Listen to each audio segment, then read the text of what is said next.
I gave them $22,000 for the wedding, then got a message, please come without your wife. I smiled, left the group chat, and stayed home. I didn't crash the wedding. The cake did that for me. Then I got 143 missed calls from almost every guest. Please come without your wife. That was the message. No hello. No explanation. No attempt to sugarcoat the slap. Just 5 cold words sitting in the family group chat like they meant nothing. Like my wife was disposable. Like I was too. I read the message 3 times, thinking maybe I misread it. Maybe autocorrect had played a sick joke. But no. It was clear. Please come without your wife. No punctuation. No context. Just that. I put my phone down on the kitchen counter. My hands weren't shaking. I wasn't even angry. Just very, very still. Sophie came in from the living room, cradling her tea. You look like someone died. I didn't say anything. Just handed her the phone. She read the message in silence. Her lips tightened. No tears. No drama. Just silence. Well, she said after a moment. They finally said it out loud. I nodded. What are you going to do? I opened the group chat. Emily and James's wedding dream team scrolled all the way down and tapped leave chat. I'm doing exactly what they asked, I said calmly. I'm not bringing you. Her eyes searched my face. You're going without me? No, I said. We're not going. She exhaled and looked away for a second. I knew it would come to this. I just didn't think they'd actually put it in writing. Neither did I. 4 months, I'd been the wallet with no opinion. Emily cried on FaceTime about how expensive everything was, and of course, everyone looked at me. You've always been the responsible one, Mom said. She's your sister, Dad added. She's never asked for anything before, they all lied. So I paid. The venue. The flowers. The photo booth. The charcuterie wall. Even the cake. Especially the cake. 7 tiers. Custom. Imported icing. The kind of cake that costs more than rent. They took my money with smiles on their faces and then told me my wife wasn't welcome. For what? Because she doesn't laugh at Emily's jokes? Because she doesn't play the fake perfect daughter-in-law game? Because she once asked James, do you even like Emily, or are you just afraid of her? At a dinner party. Yeah. That one probably did it. But Sophie never said a word. She just stood there holding the phone, her jaw clenched, eyes dry. She looked at me. Really looked. I knew you'd pick me, she said. But it still hurts. I nodded. We'll stay home.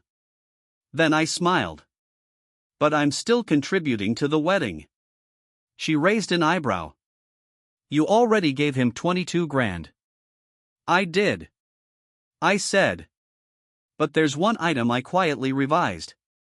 The wedding happened. Oh, it happened. It was glamorous. Instagram ready. Platinum accents, live quartet, guests dressed in cream and blush tones like it was a Vogue spread. Emily beamed in every photo. James looked appropriately miserable. My parents smiled like they'd raised royalty. Everything was perfect. Until the moment the waiter rolled in the cake.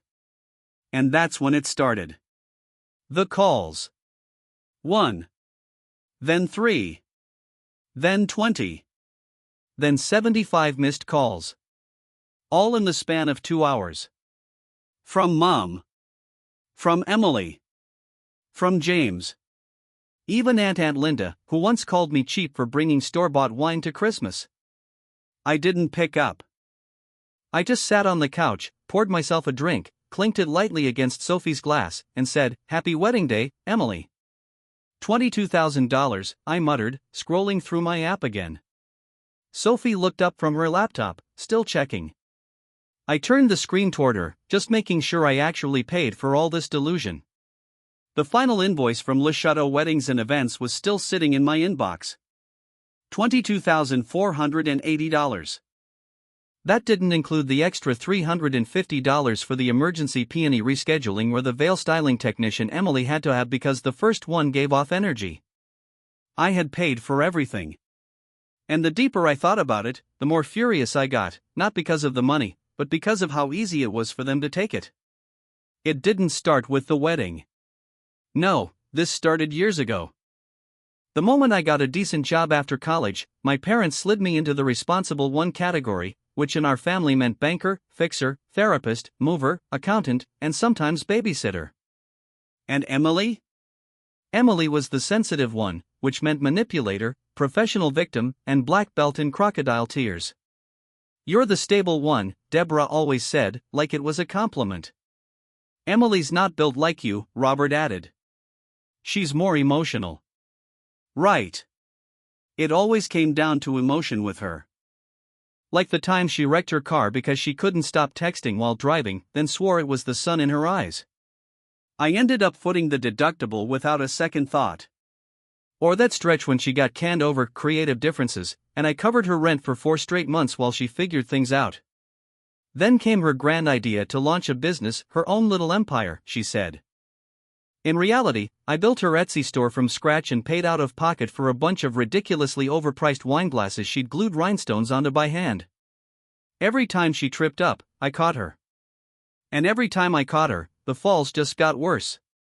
Sophie saw right through it from the beginning. She once told me, plain as day, they don't respect you. That was after Emily hit me with a Venmo request labeled just a little emergency. I shrugged it off. She's family, I said, like that explained everything. It's not a big deal. Sophie just stared at me, like I'd grown horns. Yeah, she said quietly. This time. It never is a big deal until the day you realize you're flat broke and standing alone in the mess. She wasn't wrong. But God bless her, she was patient. So patient. She smiled her way through every dinner where my mom made little digs about her clothes. She put up with Emily's fake compliments that were really insults, stuff like, "You're so lucky he doesn't care about status," or "It's cute how low-key you are." She'd squeeze my hand under the table while my dad launched into yet another speech about how we all had to support Emily through her transition. Not once did Sophie snap. Not once did she cause a scene. She never gave them the satisfaction. And oh, how badly they wanted her to break, to give them a reason to trash her openly. But she wouldn't. She was too damn graceful. So, they got sneaky. Once the wedding planning started, I was suddenly left out of most of it. Emily would send these cheerful little messages like, "Oh, we figured you were slammed at work, so we just made a few decisions." Decisions that drained my bank account. We went with the champagne fountain. We booked the fire dancers for the after party. We're doing a 7-tier cake, with gold leaf and imported orchids. And who signed every single check? That'd be me. But then came the moment. The moment I finally cracked. Not loudly. Quietly. Silently. It was 3 weeks out from the wedding. Sophie and I were over at my parents' place for dinner. We brought a nice bottle of wine and a small gift for Emily, a silk robe from a boutique she loved. A peace offering, maybe. Just a kind gesture. Emily opened it, gave a forced little smile. "Oh," she said, voice colder than the wine. "Thanks. I already have 2 just like this. But, okay." Then she leaned in and muttered, just loud enough for Sophie to catch, "At least you're finally useful for something." Sophie stiffened next to me. I could feel it in her posture, her hand tightened slightly around her wine glass. But she stayed silent. I didn't. I stood up. The whole room went dead quiet. "Excuse me," I said, laying my napkin down calmly. "Where are you going?" my mom asked. "Out," I said. "Just need some air." I walked out the front door and sat in the car. I didn't go anywhere. I just sat. For an hour. Thinking. That night, I couldn't sleep. I was up in my office with the lights off, going through receipts, invoices, screenshots, all of it. And then I found the email from Emily. The one about the cake. Make sure this is confirmed by Friday. No changes, please. I want this cake to be timeless. Soft ivory. Gold trim. Sugar roses. Subtle elegance, she wrote. Think Meghan Markle meets Versailles. I stared at the file. Then I picked up my phone and called the bakery. The owner recognized me right away. I'd already paid in full. Hey, I said, calm as ever, I need to make a small change.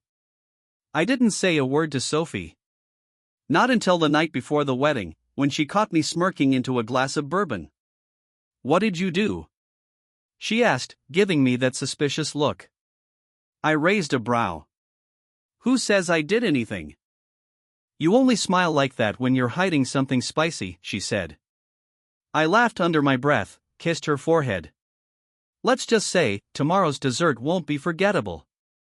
The ballroom was stunning, soft gold lighting everywhere. Emily's dress shimmered like something out of a fairy tale. James stood there with his usual soulless grin. Champagne flowed. Violins played. Phones were up. It all looked perfect.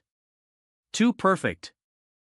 And now, ladies and gentlemen, the MC boomed, the moment you've all been waiting for, Emily and James's wedding cake. Applause. Cheers. Phones raised like a crowd of paparazzi. Emily's eyes went wide with excitement, hands clasped like it was Christmas morning. The lights dimmed. Romantic music kicked in, some gentle, breathy cover of Can't Help Falling in Love. And then, fog. Like, actual fog. Dry ice rolled in from behind the doors. Two tuxedoed servers wheeled out a towering, three-tier cake, gold filigree, ivory sugar roses, their initials L&T, in perfect sugar pearls. Gasps. Applause. Even James cracked a real smile. Emily was glowing. She took his hand, lifted the knife, stepped up for the first slice. Crack. The middle tier buckled. Boom. The top tilted, then collapsed. And then. Pop. From inside the cake, something burst out. A clown. But not just any clown. This one wore a wedding dress. Full veil. White gloves. Red nose. Lipstick smeared into an impossibly wide grin. Across her chest? A laminated sign that read, Miss Perfect. The entire room froze. Then, boing. Out of nowhere, two plastic yellow chickens shot out from either side of the cake on springs, flapping like deranged rubber toys from a fever dream. The clown, tall and theatrical, threw her arms out wide like she was starring in a Broadway finale. Then she dipped into a deep, dramatic bow and sent a flurry of white feathers flying from her bouquet. Yeah, a cake bouquet, complete with a frilly pink ribbon that looked like it bled red under the lights. It was the Bridezilla special. Emily's jaw dropped, just hanging there like a door off its hinge. The clown reached into the cake and pulled out a microphone, from where, I have no idea. Of course she had a mic. And in this sugary sweet, almost Disney princess voice, she said, special delivery for the bride. The show was officially on. Laughter erupted. A few guests screamed. Some clapped like it was all part of the act. One voice from the crowd even shouted, I asked for this part. Emily didn't flinch. James took a step back, wide-eyed. What is this? My mom rushed toward the clown, furious. Get out of here. This is a wedding, not a circus. The clown, smiling like she'd just been complimented, waved cheerfully and said, Oh, sweetheart, this is the circus. You're just late to the tent. Then she turned back to Emily, gave another dramatic bow, and whispered, just loud enough for the front row to catch it, you wanted perfection. We brought the reflection. That was the moment Emily snapped. She screamed.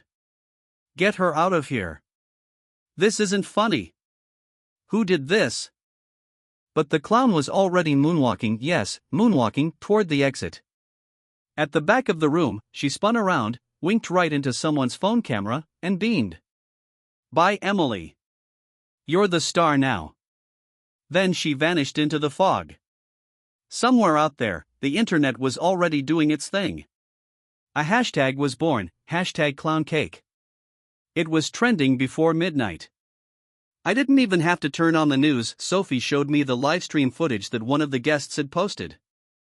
The second that clown popped out of the cake, Sophie almost choked on her wine. When the chickens took flight, she rolled off the couch laughing.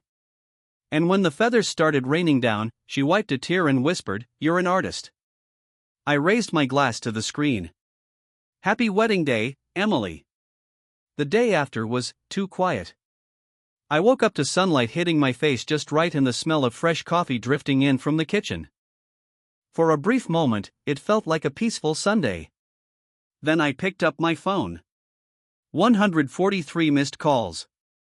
Group chats renamed to things like "This isn't funny" and "You went too far." One of them just said, "You're dead to us." There were voicemails from my mom, from Emily, even from relatives I didn't know still had my number. And the texts. "How could you do this to your own sister? That cruel stunt ruined everything. You humiliated the whole family. Deborah's been crying nonstop. Emily hasn't eaten. Hope you're happy now, clown boy." I scrolled through the chaos, casually sipping my coffee. Sophie walked in wearing her robe, hair a mess, still half asleep.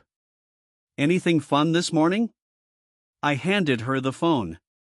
She read a few of the texts, then gave it back. "Wow," she said. "You really broke them." That afternoon, someone pounded on the door. Not knocking, pounding. I opened it to see my mom standing there in sunglasses like she was dodging paparazzi. Behind her was my dad, looking like he hadn't slept all night. I didn't say a word. "We need to talk," my mom snapped as she barged past me into the living room. Robert came in behind her with a deep sigh, like he already hated being part of this. Sophie stayed in the kitchen, smart woman. She knew better than to step into that storm. Deborah planted herself in the middle of the room, spun toward me, and hissed, "You ruined your sister's wedding." I kept my voice calm. "She wrecked my marriage first." "Don't be so dramatic," she shot back. "It was just one message. One message that said, 'Don't bring your wife.'"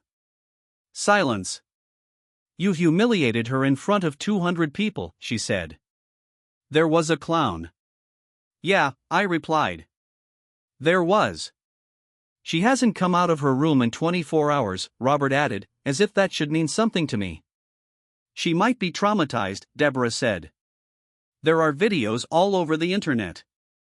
"Oh, I've seen them," I said. "The chicken launch is a fan favorite."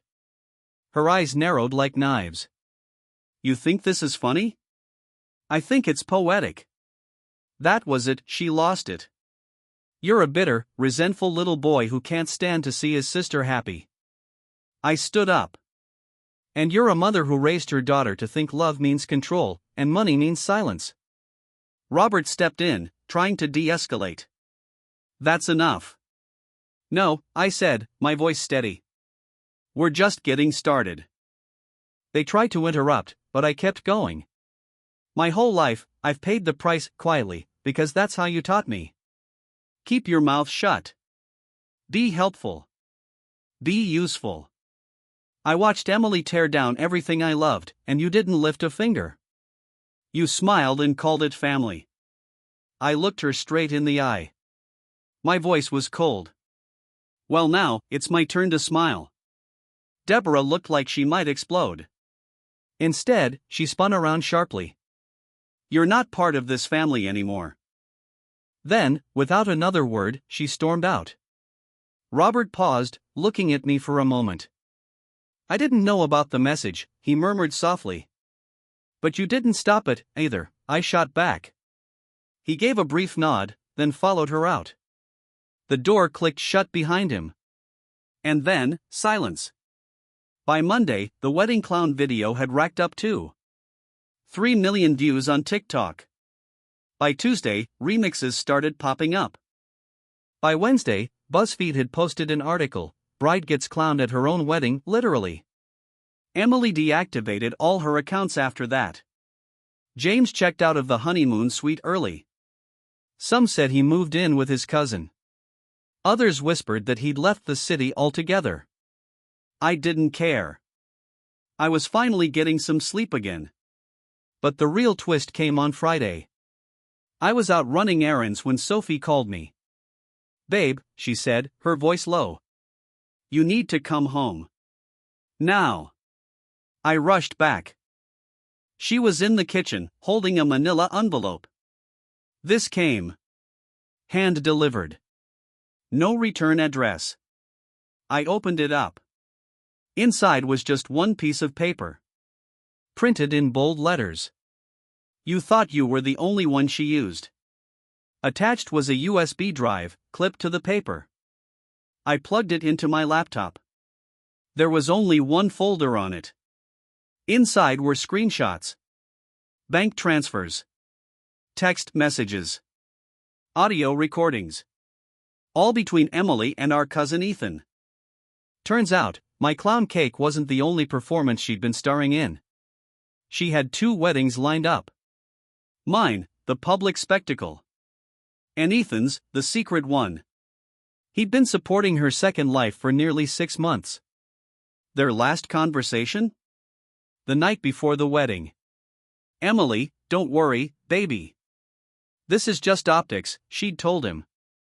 "I just need that ring for the prenup. Once I've got it, I'm done." Ethan had asked, "You swear?" And she replied, "Emily, do you really think I'd ever love someone like James?" I leaned back in my chair, processing everything. Sophie was staring at the screen, then turned to look at me. "Do we send this to James?" she asked. I didn't respond right away. Then I smiled. "No," I said. "We deliver it." With a bow. I didn't sleep that night. Not because I was anxious. Not because I felt guilty. But because I'd never felt more awake in my life. I sat at my desk, the USB drive still plugged into the laptop, the folder full of screenshots and text logs open in front of me. The words rang in my head like the beating of a war drum. "You thought you were the only one she used? Emily." Of course it was her. If anyone could cheat on the truth itself, it was her. She didn't just take my money. She took his, too. Ethan. Our cousin. Another fool with a savior complex and a bank account just big enough to fund Emily's secret wedding. The messages were clear. She'd played him for months. Told him the public wedding was just for show. She'd promised him she'd end things once she got the ring and the prenup. She married James, but it was his money she was after, and in the end, she ruined things with Ethan. The sun had started to rise when I finally got up. I made coffee, toasted a bagel. Sophie came down in an oversized t-shirt and kissed me sleepily on the cheek. "You look terrifyingly calm," she said. "I feel fantastic," I replied. "You're glowing. Like a villain, mid-monologue." I handed her the stack of printed pages. She read through 3 of them, looked up, and whispered, "Oh my God." "We're not mailing it." I said, "We're delivering it." James wasn't at his apartment. He hadn't been back since the wedding. But my cousin Michael had seen him at the gym. We pulled into the lot, and sure enough, there he was, pounding a heavy bag like it had done him wrong in another life. I called his name once. He turned around, his face soaked in sweat, eyes red. The moment he saw us, he froze. He walked toward us like he was heading to face a firing squad. "If you came to gloat," he said, "get in line." I didn't say a word. I just handed him the red folder. He frowned, opened it. His eyes skimmed over the pages at first. Then, they stopped. Then, they widened.